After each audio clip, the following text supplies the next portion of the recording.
Chapter 4, in which Eeyore loses a tail and Pooh finds one. The old gray donkey Eeyore stood by himself in a thistly corner of the forest, his front feet well apart, his head on one side, and thought about things.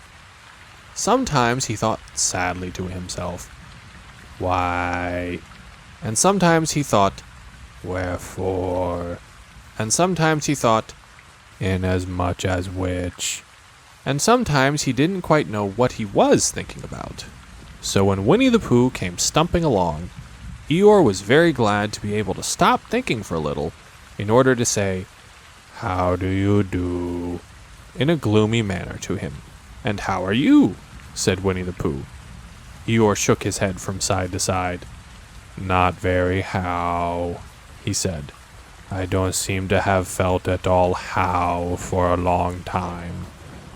"Dear, dear," said Pooh. "I'm sorry about that. Let's have a look at you." So Eeyore stood there gazing sadly at the ground, and Winnie the Pooh walked all round him once. "Why, what's happened to your tail?" he said in surprise. "What has happened to it?" said Eeyore. "It isn't there." "Are you sure?"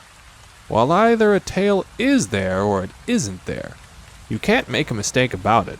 And yours isn't there." "Then what is?" "Nothing." "Let's have a look," said Eeyore. And he turned slowly round to the place where his tail had been a little while ago. And then, finding that he couldn't catch it up, he turned round the other way until he came back to where he was at first, and then he put his head down and looked between his front legs, and at last he said, with a long, sad sigh, "I believe you're right." "Of course I'm right," said Pooh. "That accounts for a good deal," said Eeyore gloomily. "It explains everything. No wonder." "You must have left it somewhere," said Winnie the Pooh. "Somebody must have taken it," said Eeyore. "How like them," he added after a long silence. Pooh felt that he ought to say something helpful about it, but didn't quite know what, so he decided to do something helpful instead. "Eeyore," he said solemnly, "I, Winnie the Pooh, will find your tail for you." "Thank you, Pooh," answered Eeyore. "You're a real friend," said he. "Not like some," he said. So Winnie the Pooh went off to find Eeyore's tail. It was a fine spring morning in the forest as he started out.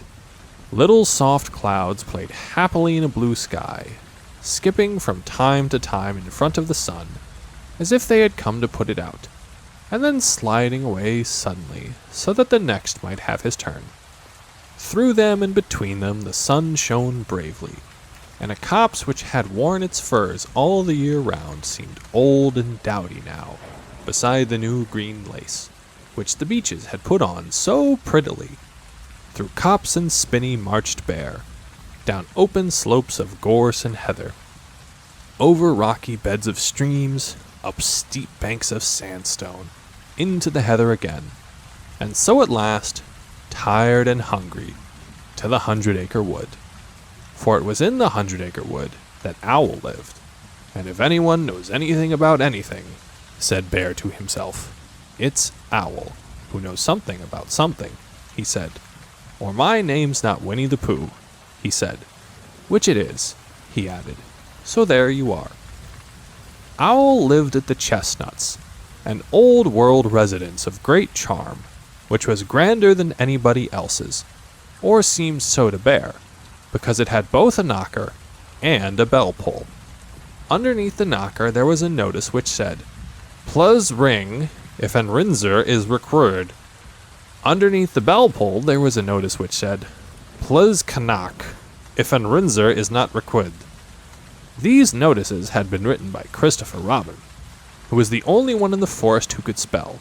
For Owl, wise though he was in many ways, able to read and write, and spell his own name, W-O-L, yet somehow went all to pieces over delicate words like measles and Buttered toast.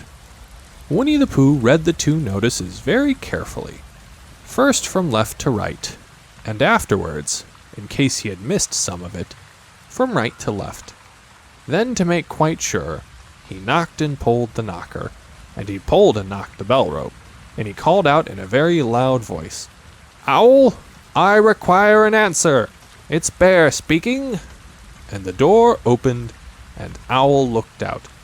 "Hello, Pooh," he said. "How's things?"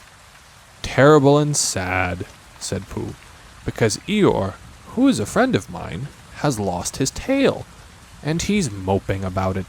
So could you very kindly tell me how to find it for him?" "Well," said Owl, "the customary procedure in such cases is as follows." "What does crustamony proceed cake mean?" said Pooh. "For I am a bear of very little brain, and long words bother me." "It means the thing to do." "As long as it means that, I don't mind," said Pooh humbly.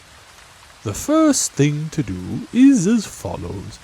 First, issue a reward. Then—" "Just a moment," said Pooh, holding up his paw. "What do we do to this, what you were saying? You sneezed just as you were going to tell me." "I didn't sneeze." "Yes, you did, Owl."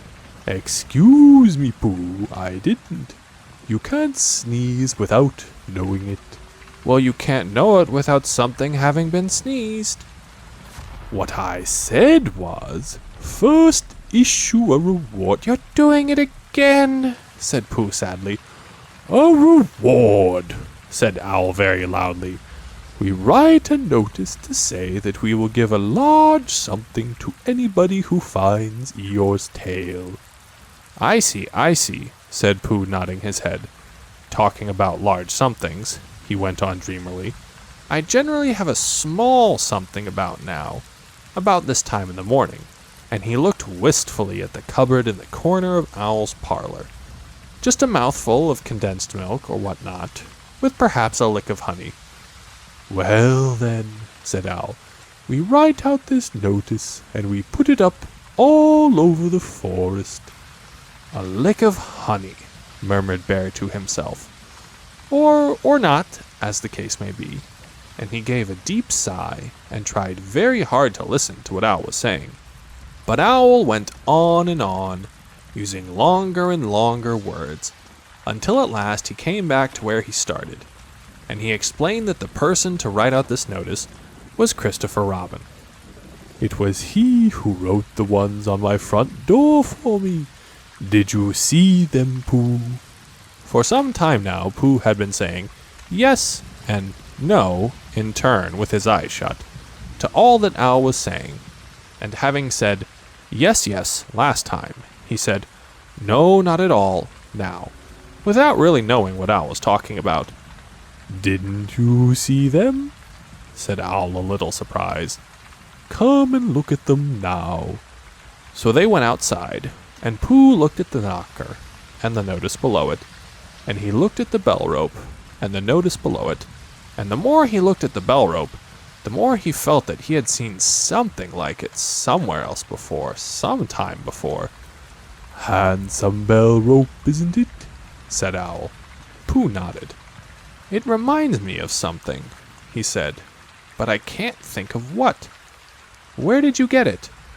"I just came across it in the forest. It was hanging over a bush, and I thought at first somebody lived there, so I rang it, and nothing happened, and then I rang it again very loudly, and it came off in my hand, and as nobody seemed to want it, I took it home and—" "Owl," said Pooh solemnly, "you made a mistake. Somebody did want it." "Who?" "Eeyore, my dear friend Eeyore. He was fond of it." "Fond of it?" "Attached to it," said Pooh sadly. So with these words he unhooked it and carried it back to Eeyore, and when Christopher Robin had nailed it on in its right place, Eeyore frisked about the forest, waving his tail so happily that Winnie the Pooh came over all funny, and had to hurry home for a little snack of something to sustain him. And wiping his mouth half an hour afterwards, he sang to himself proudly, "Who found the tail? I," said Pooh, at 1:45. Only it was 1:45, really. "I found the tail."